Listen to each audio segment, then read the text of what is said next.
Hello, my name is Michael Kelleher, and today I'll be giving an overview of the vSphere feature Storage I/O Control. Today we will cover Storage I/O Control, its overview and its features. We'll be going through the requirements for Storage I/O Control from licensing and from a configuration point of view, how Storage I/O Control works, the shares and local host scheduler, which is the basic concept that Storage I/O Control has been based on, the noisy neighbor scenario, which is one of the main reasons why we have Storage I/O Control, how to enable it, latency thresholds, which are essentially the foundation of how we actually decide when we need to get Storage I/O Control working, stats only mode, which is where we do collect the data that Storage I/O Control does, but we don't perform any of the actual resolution steps, and any other kind of considerations related to this. Storage I/O Control is a way of ensuring virtual machines running on a data store that's experiencing contention, high latency, or general storage performance problems, they get a fair share of available I/O resources. The particular scenarios this is suitable for is first the noisy neighbor scenario, where a single virtual machine or a number of virtual machines could potentially dominate all available resources. We will describe this later. Another is to ensure that you can actually prioritize your virtual machines to ensure your business critical virtual machines are going to get more priority or more available bandwidth when contention arises. To do this, we actually need all your hosts in a cluster to be aware of what the current state is of your environment, how many hosts are involved, how many virtual machines are running on a data store. To do this, we use the existing local host scheduler, which is responsible for issuing and queuing all I/O for virtual machines. We need to extend that concept to the cluster level. We also need to make sure that all hosts are aware of what the current latency is being experienced at the data store, how many VMs are running on each host, and again, priorities that you may have associated with them. Storage I/O Control is supported on block devices from ESX 4.1 upwards. Block devices would include your iSCSI fiber channel over Ethernet, and from NAS or NFS storage from 5.0 plus. Now, Storage I/O Control isn't used to actually prevent congestion, but because of the way it works, it can help reduce the impact of it on your virtual machines. A unique corner case in this case is that Storage I/O Control is recommended by some NFS vendors or your NAS vendors as a way of setting the maximum queue depth, which is a way of ensuring that we set I/O at a specific rate which is suitable for the array. They have other recommendations of ways of doing this by setting another parameter, but in this case, Storage I/O Control can achieve the same impact. In Storage I/O Control, we use VM prioritization based on the shares concept, which is very similar to what we have with CPU and memory already for DRS. To find it, it's just simple. Right-click on your virtual machine, go to Properties, and click on the Resource tab. There you'll see the various options we have for resource management for CPU, memory, and disk. In this case, disk is the one we're interested in. It is basically the similar concept where we have a 500, 1,000, 2,000 as the default values, or a custom value if you want finer granularity that way. The higher the shares value, obviously the more resources that are assigned to a virtual machine. This is done on a per disk, so each VMDK will have its own resources associated with it.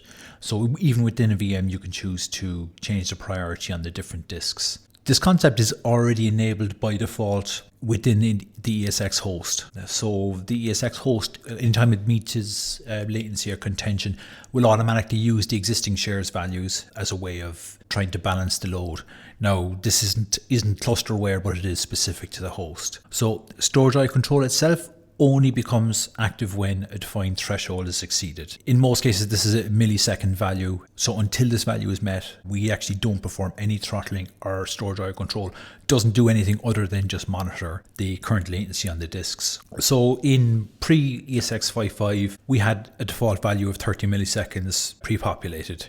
It's pretty crude. So with 5.5, we actually came up with a more dynamic way of actually performing tests on your data store to see how much IOPS it can take, what its normal performance is, and from there we'll try and gauge the value for you. You can still override this at any time, but that's the way we've decided to do it with 5.5 and later. From enabling storage I/O control, from vCenter point of view, vCenter is only used to enable or disable the feature, or if you want to change thresholds. After that, it's completely independent. vCenter has no input on it. Now, okay, it can gather statistics if stats mode is used, but as to actually maintain or monitor or perform any operations, vCenter isn't involved. The way we actually do this, we have a hidden directory on each data store, and we have a file in there called a slots file, which all hosts in your cluster are going to contribute data to. So that's the way we actually maintain that. Storage I/O control also has a stats only mode. And in this case, all it's doing is actually collecting data. But even if it detects or the thresholds are exceeded, it's not going to perform any actions or any changes that way. Storage I/O control requires the vSphere Enterprise Plus license. It will not enable if you're using a lower license version than that. Also, to ensure that it works correctly, you must enable it on all hosts that can see the data store. Failure to do that could result in specific hosts enabling to dominate the amount of I/O they can issue to the VMs, potentially creating another noisy neighbor type scenario. So that's why we must have it enabled on all hosts. Storage I/O control does not work with raw device mappings. It'll only work with VMFS or NFS data stores. With the raw device mapping, the way we actually maintain statistics, there isn't any way for us to actually store data on the hosts that we can actually use to balance out the I/O or even figure out what kind of latency they're seeing. So it requires VMFS or NFS. The data stores that are there cannot be shared between vCenters. Storage I/O control will only work within a specific vCenter. So if you're trying to share it across vCenters, it's not going to work. It's not only that sharing data stores across vCenters is extremely bad practice and would be against VMware's best practices. Storage I/O control will give warnings if it's detecting latency on your data store, which it can't attribute to a specific VM. In this case, storage I/O control is monitoring your virtual machines, monitoring the I/O that they're putting out, and is able to balance it based on that. If you have other operations going on your LUN, such as ISOs that are connected to virtual machines and the ISOs are located on your data store, if you're using VADP, there are certain scenarios where VADP can contribute additional latency but not on a running virtual machine. Some array-based activities, some snapshots, which may be adding additional load to your data store, but it's not part of a VM. If storage I/O control detects any of these type scenarios, you'll get a non-VI workload detected on data store message, and that's just warning you that storage I/O control is not going to be working properly on these data stores because we're detecting other loads that are not something that it can schedule. Now, regarding the array spindles type configurations, the best practice for storage I/O control is that all your data stores are backed by the same set of spindles on the array. Now, with some newer arrays, that's not always possible because they may create volume groups with all your spindles as part of them, and they're just shared out to your host and other environments. But if possible, we would like to try and keep them in the same set of spindles if possible. Regarding how storage I/O control works, the first thing to consider is that the feature is not active until the latency threshold that you've specified has been reached. So up to then, it's just monitoring and collecting statistics. When the actual latency is exceeded, at that point, storage I/O control is enabled. The first thing it needs to do is, from a cluster point of view, is trying to balance amongst all your hosts the amount of I/O that each host is going to be allowed to issue. So to do that, it's going to need to know how many virtual machines are on there, what their shares are, and then try and balance it from that. To actually do the balancing itself on the hosts, what we do is we adjust the queue depth for each of the data stores, and that's a way of us specifying how much I/O each host is allowed to do. So when you first enable it, the queue depth is going to be consistent as soon as the threshold itself is reached. At that stage, we'll be rebalancing and making the adjustments there. So the whole goal here is that all your hosts will be able to issue I/O based on the amount of VMs and shares. Now, for NFS, we've had to create an artificial queue depth in 5.0 and later to allow storage I/O control to work because it didn't have the queue depth concept. Certainly nothing that we could change. There was a hard-coded limit, but we've had to make that something that we can adjust. So that's how we're getting around it with NFS. Once we've got the queue depths in place for all your hosts, we then leave it up to the local host scheduler, which is what we're going to use to issue I/O to the VMs on the host. It's going to balance whatever resources it's been assigned based on the amount of virtual machines and the shares that have been done. Useful thing here is that if a virtual machine isn't issuing all the amount of I/O that it's been allotted, any unused I/O is actually given back. Storage I/O control will be aware of how much is not being used, and it will rebalance the remaining I/O across the other hosts. That way we're maintaining the fairness to ensure VMs are getting the priority they need, but we're not losing any utilization where we could potentially have, resources assigned to a VM that's not being used and it's not being used by any other VM. So that prevents that. So how we're actually ensuring that we have all this information is that all hosts write into a slots file. It's essentially a hidden directory in your data store root folder. Each host is going to update that file every 4 seconds with the number of VMs it has in a data store, the latency, shares, that kind of information. So that's the way that we ensure all hosts are writing to this particular file and they're aware of, what each other host is doing. So we have some kind of consistent view across all hosts that can see that data store. To give some background on shares and how they work with the local host scheduler, this feature did exist long before storage I/O control. We did have the concept of shares, and it did allow us to balance load across virtual machines on the same data store. As a prioritization, we had a level of high, normal, and low. You can see the values associated with that. It was 2000, 1000, and 500. Or you could specify custom as a way of doing it, as long as you had one value bigger than the other. Now, it is a ratio based as well. So really, if you have a lowest value of 500 and a highest value of 2000, that there is a 4:1 ratio that way. So we chose 1000 as the default for each one. Now, it is a per VMDK setting, so that even within a virtual machine itself, different VMDKs could have different priorities based on the shares. And this was the way that we had a very crude way with this of the host being able to apply some kind of fairness when it comes to balancing I/O and contention is reached. And again, the biggest problem we had with this is that this was a host-only feature. The hosts themselves had no visibility or awareness of other hosts having VMs running on the same data store, which is essentially why we needed to come up with a concept such as storage I/O control.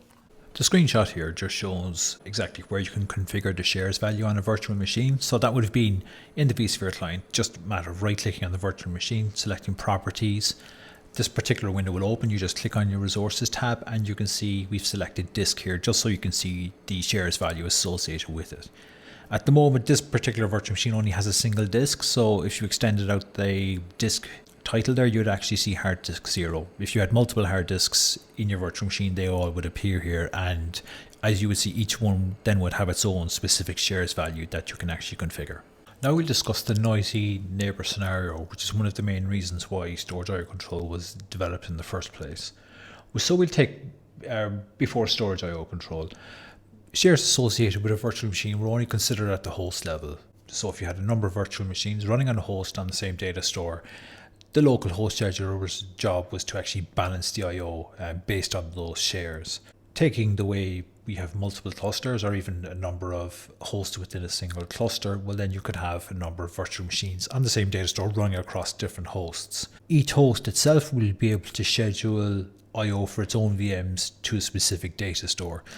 And regarding the way queue depthing is currently done, the chances are each host would have, from a host point of view, they'd have roughly the same access to the data store, but could have a very different amount of virtual machines running on each host. This can cause an imbalance. So if you have, taking an extreme case of 10 VMs running on one host and one VM running on another host, all with the same data store, that one VM on the host by itself potentially will get half the total resources to a data store, whereas the other 10 VMs running on the other host all have to share the other 50%.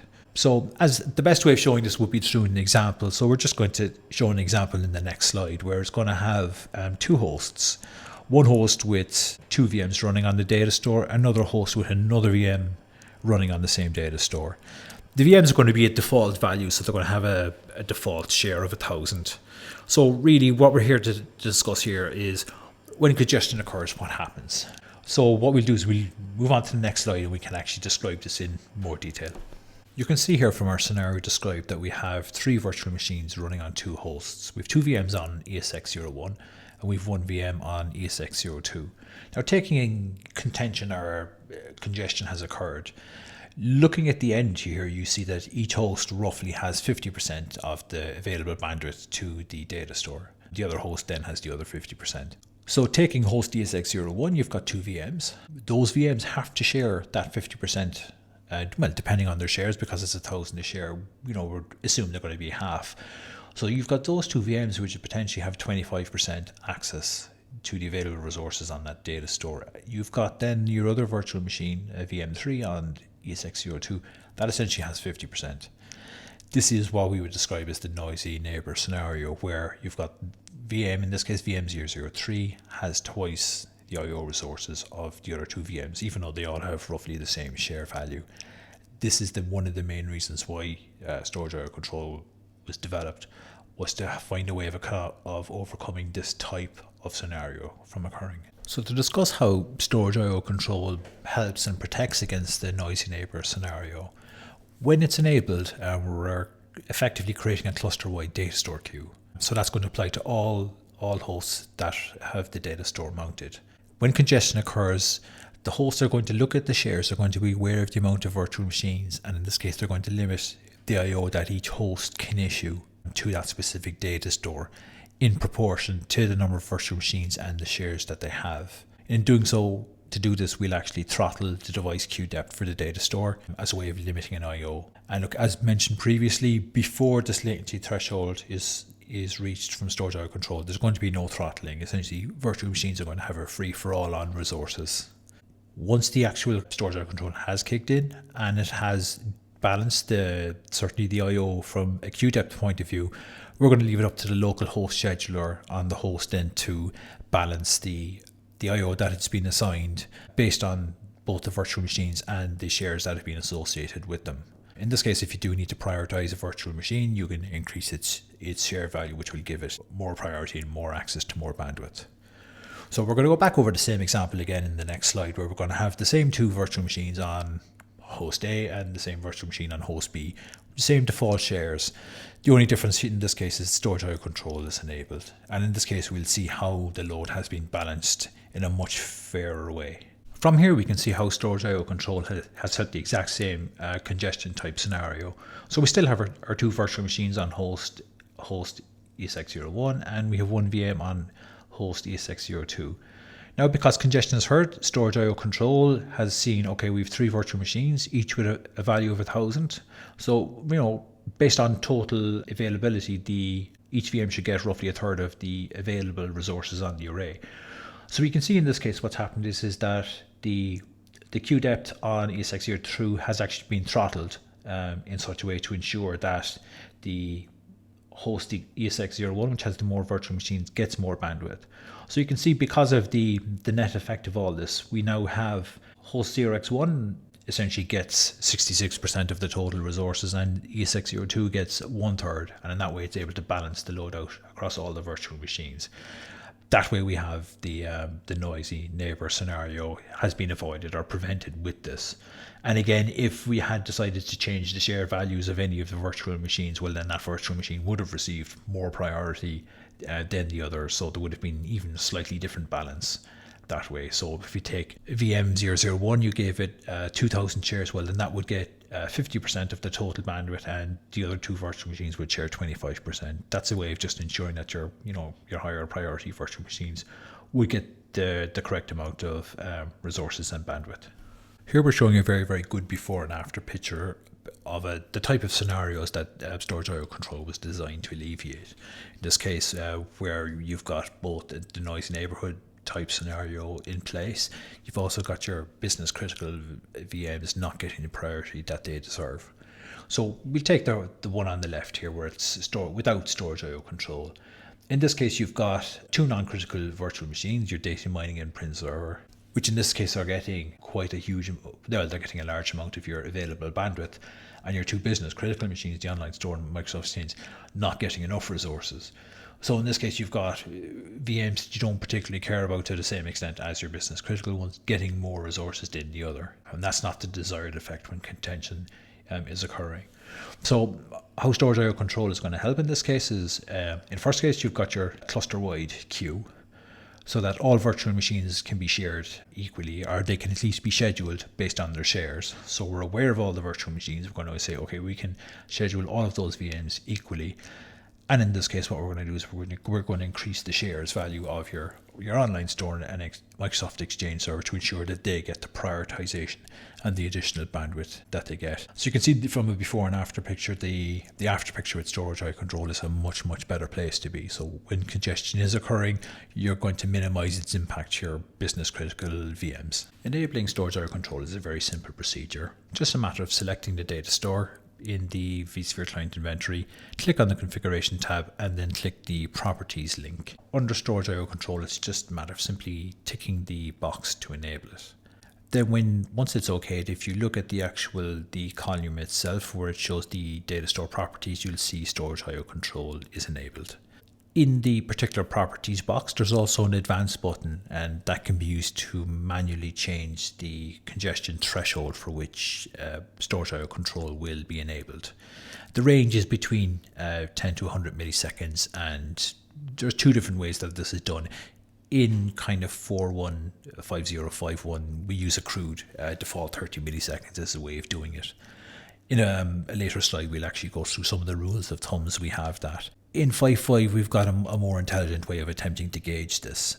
We're going to try and dynamically figure out what threshold should be used. In doing that way, we'll try and figure out what your peak throughput is for a data store. What we're going to do then is at 90% of this value, we're going to measure the latency in milliseconds, and we're going to use that as your threshold. So we're going to say, okay, as soon as you hit 90% of this peak throughput, latency is likely going to occur, and we're going to start throttling at that point. And again, once enabled, all the hosts are going to manually update the slots file with all the particular data regarding the latency observed, your virtual machines that are running on the hosts. vCenter isn't needed past this particular point. Only if you need to go back and manually configure it or enable and disable is vCenter needed again. And in this slide, we're just going to show some screenshots of what it looks like when Storage IO Control is enabled. If you look at the middle screenshot there, it actually shows that when you've clicked the Properties tab of a data store, you will see the option to enable Storage IO Control. Once that box is ticked and you click OK, it's going to be enabled. If you look then at the screenshots like the above it, you'll see the data store properties, you'll see the path selection, properties, extents, paths, formatting, and you'll see a section saying Storage IO Control, and at this stage it says is enabled. Another way of confirming that that's done is if you actually open the particular data store itself in the data store browser, you'll actually see the hidden directory. In this case, you'll see it's .NAA with the NAA number. It happens to be a fiber channel London in this case. And if you go into that directory, you'll actually see the slots file in there. And this is the file that the hosts are going to update all their statistics into.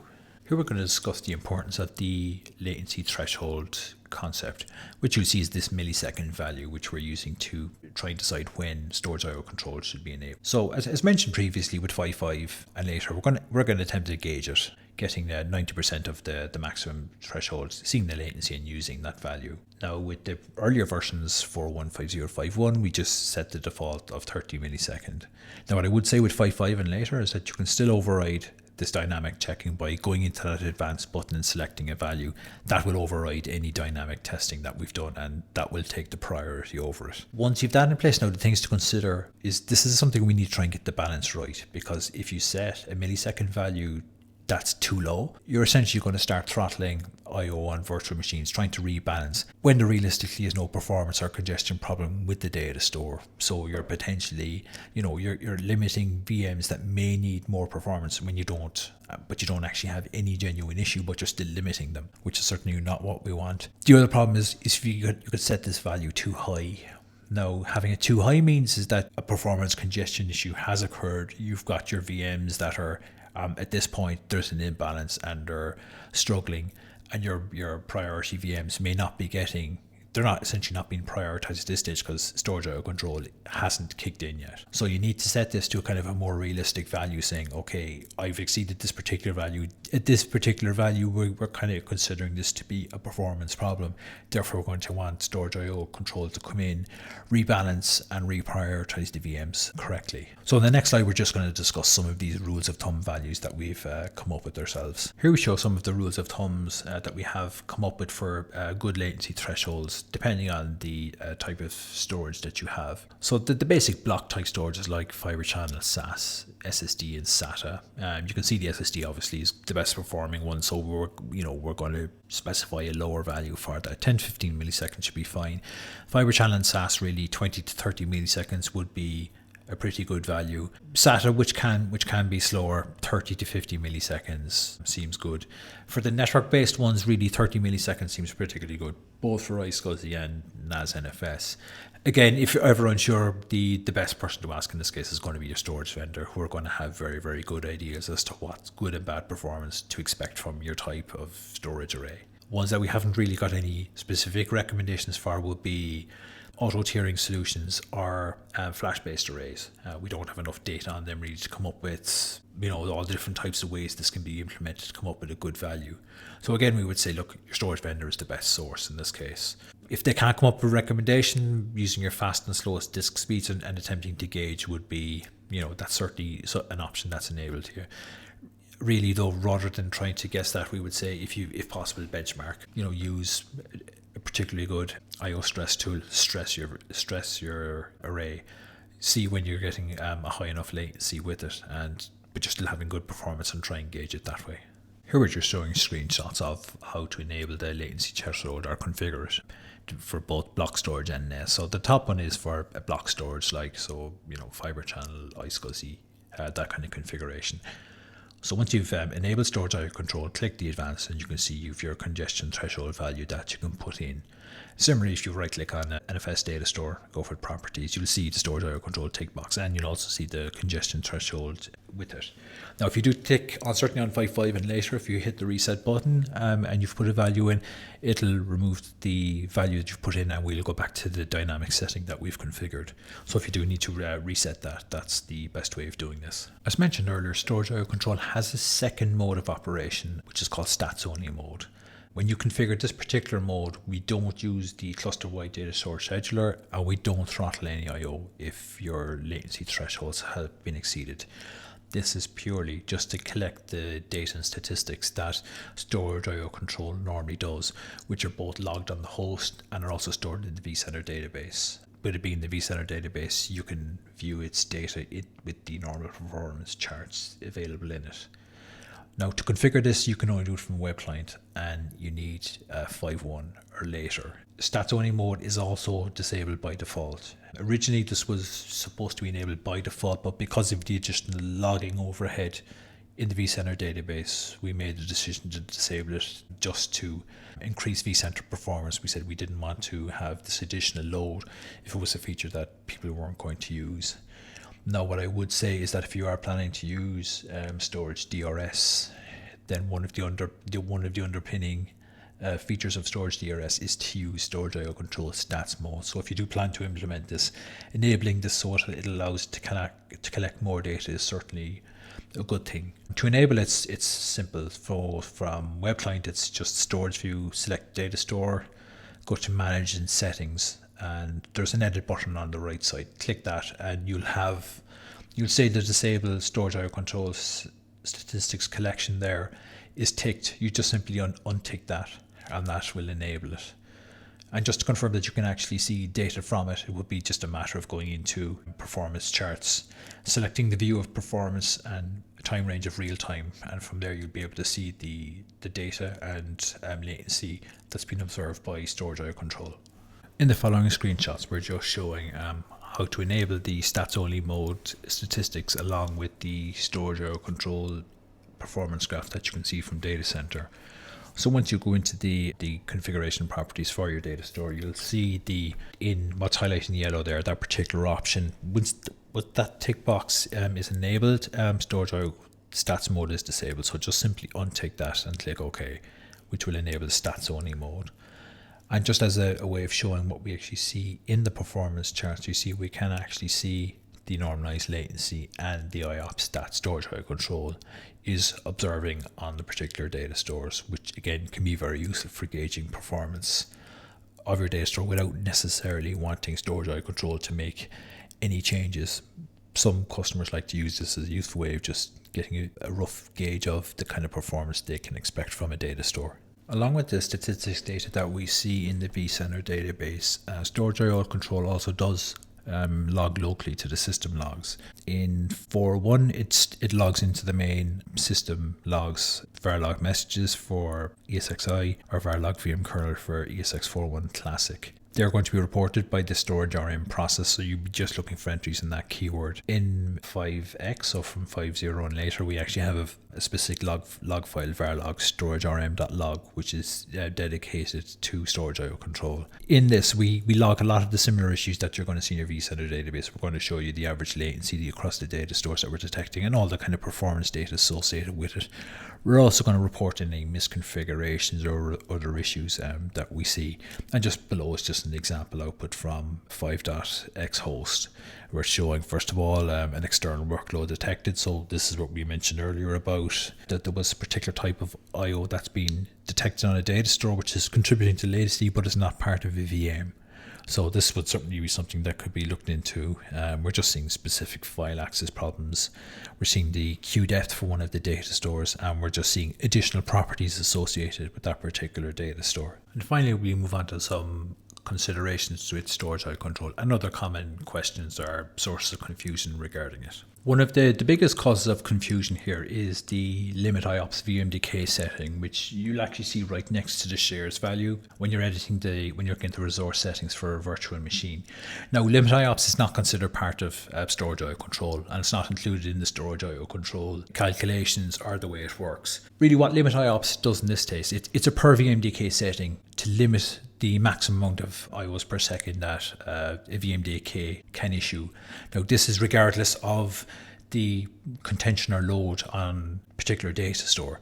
So if your data store is performing perfectly, you've no performance problems, setting this limit IOPS limit will artificially limit it regardless of the performance problems with it. The actual maintaining of the limit IOPS is done by the local host scheduler, so there's no need for any cluster-wide visibility as to what limit IOPS is doing, because it's going to be a limit on how much a host is going to allow a VM issue IO. It's going to be managed purely locally. Now, it can work in conjunction with storage IO control, in that if your virtual machine hasn't hit this particular limit, but you're still having performance or contention issues, well then storage IO control will still attempt to balance the load with the VM and take the VM's current load into account. Where the limit IOPS will come in as soon as that limit, if you reach that particular limit that's set and you attempt to exceed it, at that stage the local host scheduler will prevent the VM exceeding it.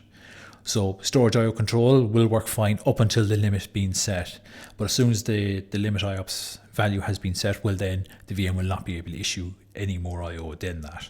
Any available or additional resources that storage IO control would have potentially given to the VM will just be redistributed to the other virtual machines. Now, from a kind of the way that you can use limit IOPS, it can be very beneficial to use it on a virtual machine, where you'd actually benchmark how much the virtual machine normally uses in normal everyday operations, even taking into account some of the peak operations it may have, and then setting a suitable IOPS limit for that.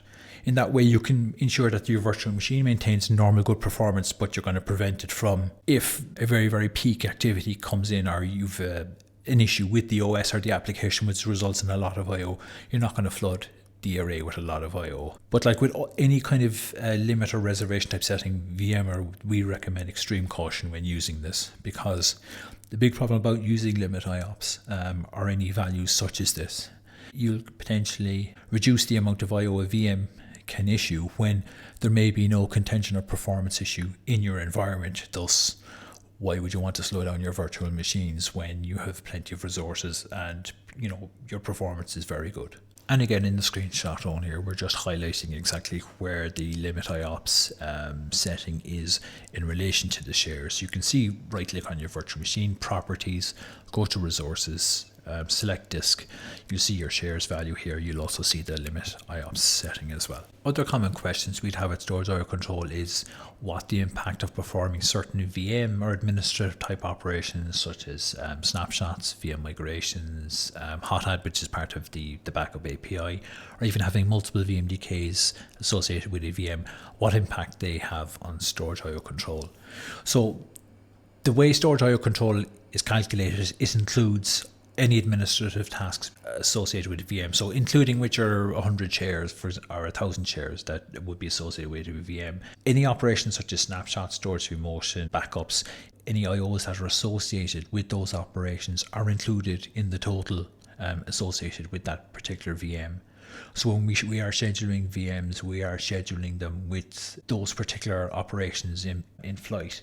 So if you have if you have two VMs doing 1,000 with say 1,000 shares in contention, if one virtual machine is just running normally and not doing anything, or you've got another virtual machine which has a snapshot or a vMotion going on with it, the performance of that virtual machine could potentially be lower because we're including any IOs associated with those operations in part of the shares calculation. Another peculiar corner case in this case is when multiple VMDKs are associated with the VM. Now, this is one we need to be kind of careful of. So IO shares are set at a VMDK level, which we can see from the shares values how it's done. Now, the way those shares are enforced is at a VM level. So for us to figure out how many shares a VM is going to get, we're going to add up all those VMDKs on a single data store, and they're going to be done. We're going to count them up, and that's going to be the total shares that they have. And then it's up to the scheduler itself, the local host scheduler, to split the load between the VMDKs as needs be. When one VMDK is not particularly busy, it does mean that if you have a certain budget that you've been assigned as part of storage IO control, well then we'll be able to balance it to make sure that your disks get more access if they need them. Now, the thing we need to be careful of here is VM prioritization. Now, you could have a scenario where you've got one virtual machine with one disk with a shares value of 1,000, and you've got another virtual machine with 10 disks, each with a value of 1,000. If you look at the actual priorities, one virtual machine effectively from when we're scheduling it at the VM level has 1,000 shares, and the other has 10,000 shares because it's got 10 disks. So from a prioritization, you need to be careful that if you have disks with lots of VMDKs, from a prioritization point of view, you may be looking at custom rules at that point to ensure that disks that have a lot of VMDKs are given a lower shares priority overall when you're adding up all the disks, which is kind of a way of combating that particular type of scenario. The final thing to discuss here is regarding host bus adapters, which are associated with block storage. Now, this is a particular use case where you may have different different models of HBA within hosts in the same cluster. For example, you may have a cluster of 8 hosts. 4 hosts use QLogic HBAs and the other 4 use Emulex HBAs. The thing to be careful of in this case is that HBA vendors typically use different default device QDEPs. So from what we've seen is QLogic use 64, Emulex use 32. QLogic changed theirs to work better with storage IO control. Emulex haven't made any changes to theirs. So certainly having mixed HBAs in this case would result in QLogic potentially getting a larger share of your queue depth in times of congestion because it's got the larger device queue to deal with. Now, Emulex haven't changed theirs at this particular point, so we still have this imbalance. So look, as a recommendation at this point, we would say try and keep your models of HBA the same within hosts in the same cluster for if you're planning to use storage IO control to ensure that you don't run into this kind of imbalance. So the summary of benefits that we'd have with storage IO control, I suppose the main thing is that it ensures virtual machines get fair access to resources during times of contention or other performance issues, just due to having a cluster-wide schedule, which is an awareness of all the VMs and all the load on it. It allows you to prioritize your virtual machines to ensure that your most important machines get the higher priority and services that they deserve. It also helps prevent the noisy neighbor type scenario from dominating resources. Regarding your actual thresholds and priorities themselves, they are fully adjustable. Your virtual machine priorities are adjustable through your shares value. Your latency thresholds can be adjusted at the storage IO control advanced section. Again, to remember, storage IO control doesn't prevent latency issues, but can certainly help reduce the impact that they have, and it can also ensure that your business critical virtual machines are going to be prioritized. And look, the main advice that we had from VMware is turn it on, because even with the default values and not doing any optimization for prioritization, you're still getting the benefit of avoiding the noisy neighbor and getting the fair balance across all your virtual machines. And the other thing just to make sure is that it's enabled on all hosts that have that data store mounted, because leaving anyone out means it's just not going to work correctly.